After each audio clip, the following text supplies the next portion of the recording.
Bonjour et bienvenue dans cette vidéo. On va vous parler du fer et comment savoir si vous êtes carencé en fer. Est-ce qu'il faut vous compléter avec quel complément en fer? Comment confirmer que vous êtes carencé en fer? Et on va commencer avec les différents signes qu'on va pouvoir observer dans les carences en fer.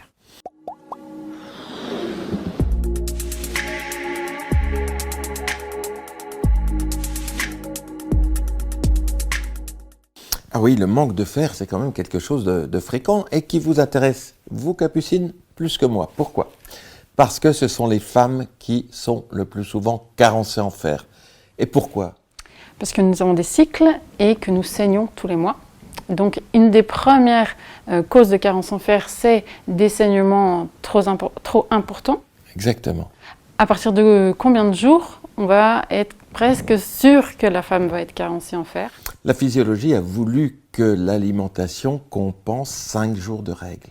Donc si vous avez 6 jours, 7 jours de règles, ça fait 2 jours de plus par mois, ce qui ferait 24 jours par an. Imaginez une personne qui saigne 24 jours de plus que la personne qui a un cycle normal, et donc forcément vous allez devenir carencé en fer.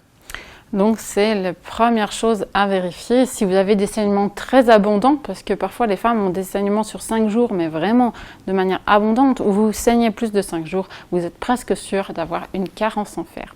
Quels sont les autres signes qu'on va pouvoir observer?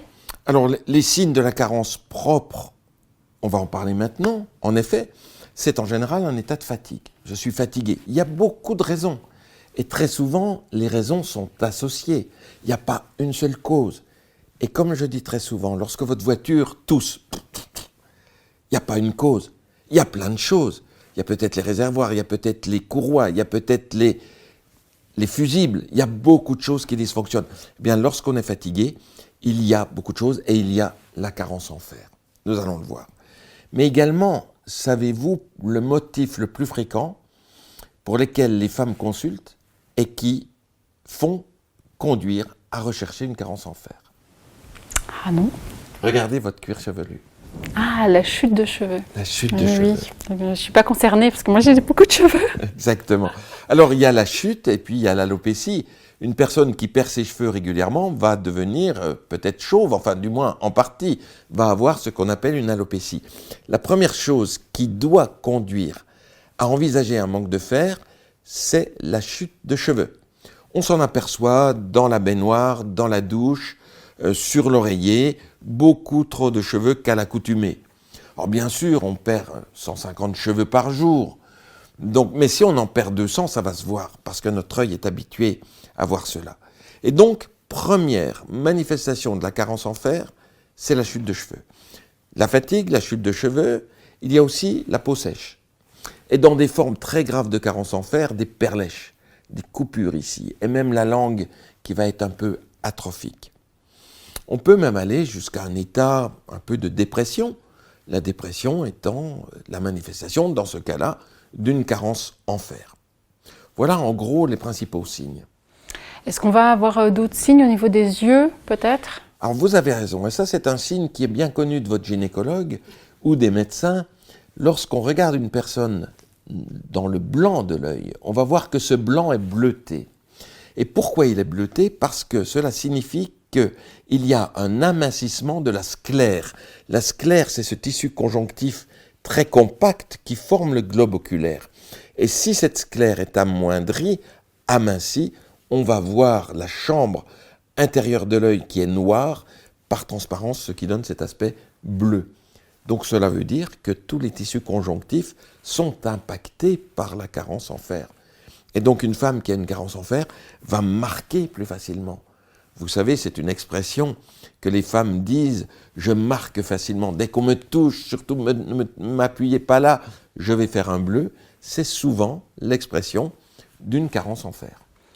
Si cette vidéo vous plaît et que vous avez envie d'aller plus loin et de prendre en charge votre santé, on vous a préparé une vidéo avec 5 compléments alimentaires que vous allez pouvoir prendre régulièrement pour améliorer votre santé et 2 habitudes également que vous pouvez essayer pour améliorer votre santé.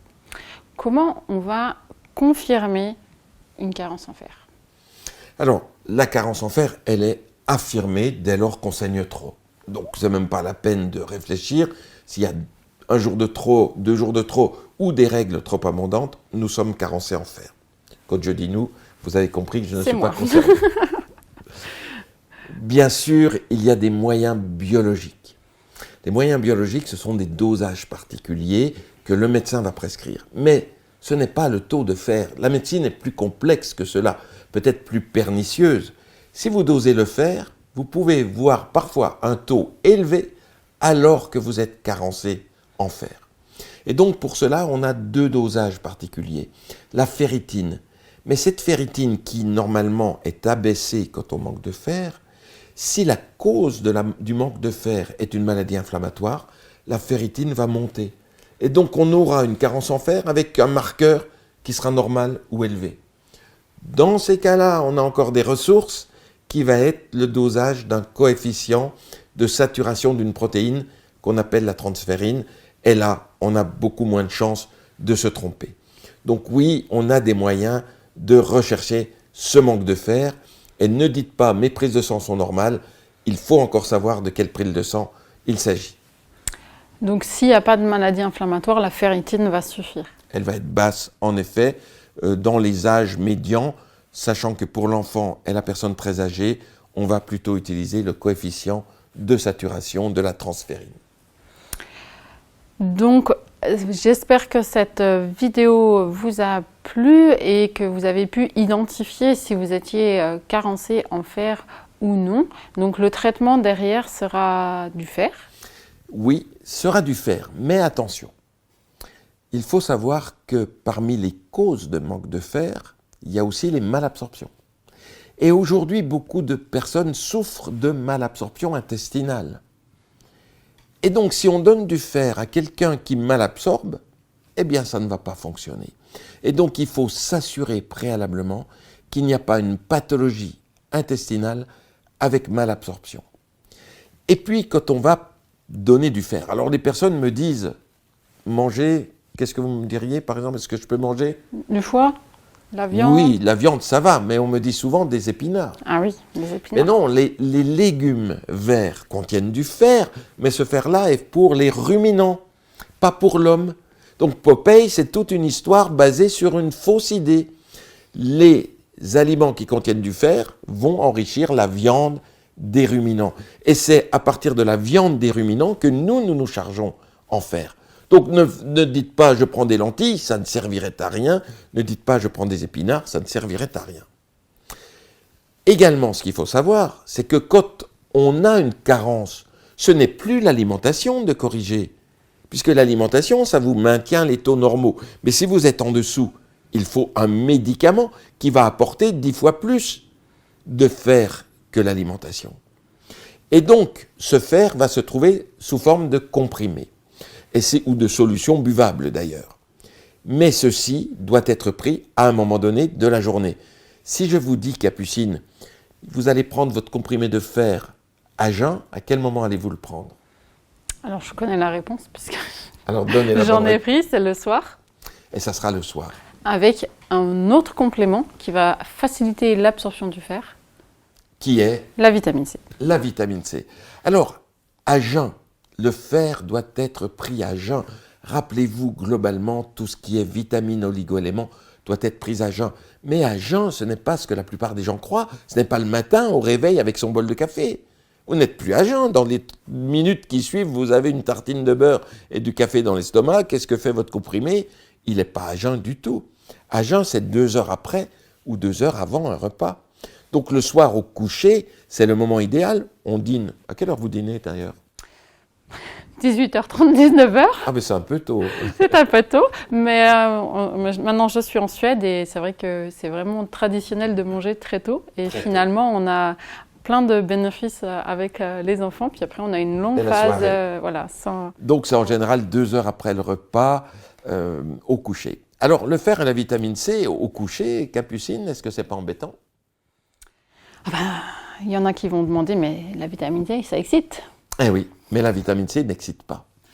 Non, c'est une vitamine qui est capable de réveiller quelqu'un qui est dans le coma parce qu'il est en carence de vitamine C, mais la vitamine C n'excite pas.